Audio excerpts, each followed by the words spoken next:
குருவின் திருவார்த்தை கேட்டு தெளிவு குரு உரு சிந்தித்தல் தானே. ஜென்ம லக்கணத்திற்கு 5ஆம் இடத்தில் வக்ர குரு நின்று தரும் யோக பலன்களை பற்றி இந்த பதிவில் நாம் காணலாம். ஜென்ம லக்கணம் மீனமாகி 5ஆம் வீடு கடகத்தில் குரு உச்ச வக்ரம் பெற்றால் ஜாதகருக்கு ஆண் குழந்தை இருக்காது, பெண் குழந்தை பிறக்க வாய்ப்புகள் உண்டு. தனுசில் ஆட்சி பெற்று வக்ரம் பெற்றால் ஆண் குழந்தை பிறக்கும், ஆனால் குழந்தைகளால் பிரச்சனை உருவாகும். 5ஆம் இடத்தில் குரு வக்ரம் பெற்றால் 9 மற்றும் 11ஆம் இடம் பாதிக்கப்படும். ஜாதகர் போதைக்கு அடிமையாகும் நிலையை தரும். பிற்காலத்தில் ஈரல் நோயால் துன்பப்படுவான். மகன்களால் பல தொல்லைகள் உண்டாகும். சூதாட்ட பிரியன். கடகத்தில் குரு வக்ரம் பெற்றால் குழந்தைகளுக்கு உடல் நலம் பாதிக்கப்படும். 5இல் குரு வக்ரம் பெற்று 5ஆம் அதிபதியும் வக்ரம் பெற்று ராகுவுடன் சேர்க்கை பெற்றால் வம்பு வழக்குகளில் ஈடுபட்டு பணச்செலவு ஏற்படும். ஜாதகர் இறந்த பிறகு பிள்ளைகள் யோகம் பெறுவார்கள். கல்வியில் தடை, ஆசிரியர் தொழிலில் பல இன்னல்கள் போன்ற பலன்கள் ஏற்படும். 5இல் குரு வக்ரம் பெற்று பாதியுடன் இணைந்து 5ஆம் அதி பலமாக இருந்தால் ஜாதகருக்கு மூக்குப்பொடி போடுதல், வெற்றிலை பாக்கு போடுதல் போன்ற பழக்கங்கள் இருக்கும். வளர்த்து படிக்க வைத்த ஆளாக்கிய மகனாலேயே பிற்காலத்தில் பல தொல்லைகள் ஜாதகருக்கு ஏற்பட வாய்ப்புகள் உண்டு. உதாரண ஜாதகம். மறுமணம் செய்து கொண்ட பெண்ணின் ஜாதகத்தை ஆராய்ச்சி செய்வோம். மீன லக்கணம். லக்கணத்தில் செவ்வாய், மிதுனத்தில் கேது, கடகத்தில் குரு வக்ரம், துலாமில் சந்திரன் சனி, விருச்சகத்தில் சுக்கிரன், தனுசுல் ராகு, மகரத்தில் சூரியன் புதன். மீன லக்கணம். துலாம் ராசியில் இந்த பெண் பிறந்துள்ளார். 12ஆம் பாவம் சயன சுகம் தரும் இடமாகும். சுபர்களின் சம்பந்தம் இந்த பாவத்திற்கு அந்த பாவ அதிபதிக்கும் ஏற்படுமானால் உறவின் சுகம் பெறலாம். அதுபோல் பாதிக்கப்படுமானால் உறவே துன்பமாக அமைந்துவிடும்.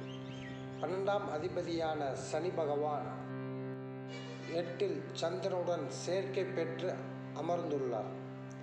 இவர்களை செவ்வாய் லக்கணத்திலிருந்து 8ஆம் பார்வையாக பார்த்ததால் சயன சுகம் இந்த ஜாதகிக்கு கெட்டுவிட்டது. 10ஆம் அதிபதி குரு 5ஆம் இடத்தில் உச்ச வக்ரம் பெற்று 7ஆம் அதிபதி புதனை பார்த்ததால் குரு திசையில் திருமணம் நடைபெற்றது. குரு, செவ்வாய், சுக்கிரன் ஒன்றுக்கொன்று கேந்திரம் அல்லது திரிகோணத்தில் இருந்தால் விவகாரத்தை ஏற்படுத்தும் என்பது விதி.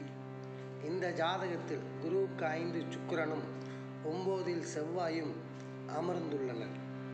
வக்ர குருவை உச்சம் பெற்ற சனி பகவான் பார்த்ததால் திருமண முறிவு ஏற்பட்டது. 6 மற்றும் 7ஆம் அதிபதிகள் இணைந்தால் முதல் திருமணம் வழக்கால் பிரிவினை ஏற்பட்டது. சூரியன் பார்த்ததால் 2ஆம் திருமணம் செய்து கொள்ளும் சூழ்நிலை ஏற்படுத்தி கொடுத்தது. கடைசி வரைக்கும் சந்தான பாக்கியம் இல்லாமல் போய்விட்டது. மேஷம், மிதுனம், துலாம், கும்பம், தனுசுவில் குரு வக்ரம் பெற்றால் கல்வியில் தடை ஏற்படும். ஆனால் குரு பகவான் கடகத்தில் உச்ச வக்ரம் பெற்று வர்க்கோத்தம பெற்றதால் உயர்கல்வியை தந்தது. 5ஆம் பாவகம் உயர்கல்வியை குறிக்கும் பாவகம் ஆதலால் திருமணத்தை பாதிப்படையச் செய்து கல்வியை தந்தது. 5ஆம் இடத்தில் குரு பகவான் வக்ரமின்றி நின்றால் என்ன விதமான யோக பலன்களை தருவார் என்பதை காணலாம்.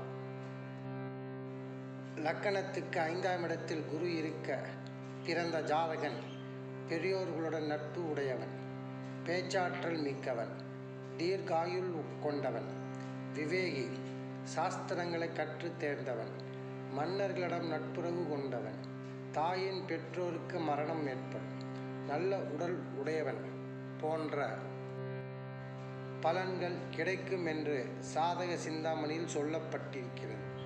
பொதுவாக 5ஆம் இடத்தில் குரு நின்றால் பல வழிகளில் செல்வம் சேரும். வாகன வசதி படைத்தவர்கள் எப்பொழுதும் உண்மையை பேசுவார்கள். குரு மகரம் மீனம் 5ஆம் பாவகமாக அமைந்தால் பெண் குழந்தைகள் அதிகமாக பிறக்கும்.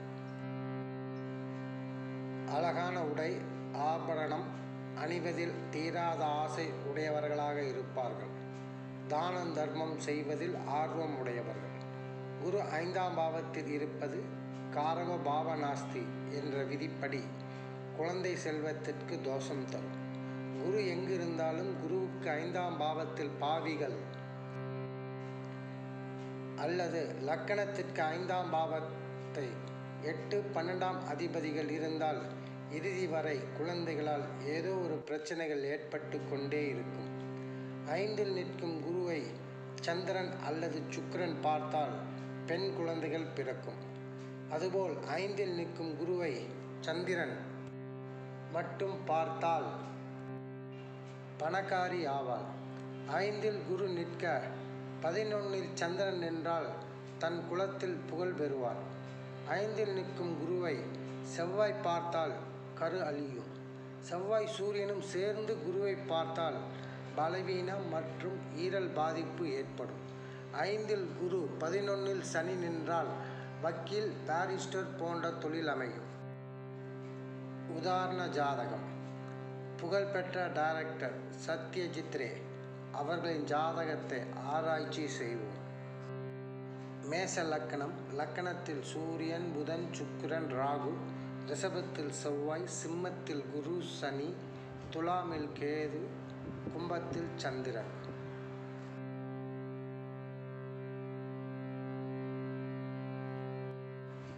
மேச லக்கணம் கும்ப ராசியில் பிறந்துள்ளார்.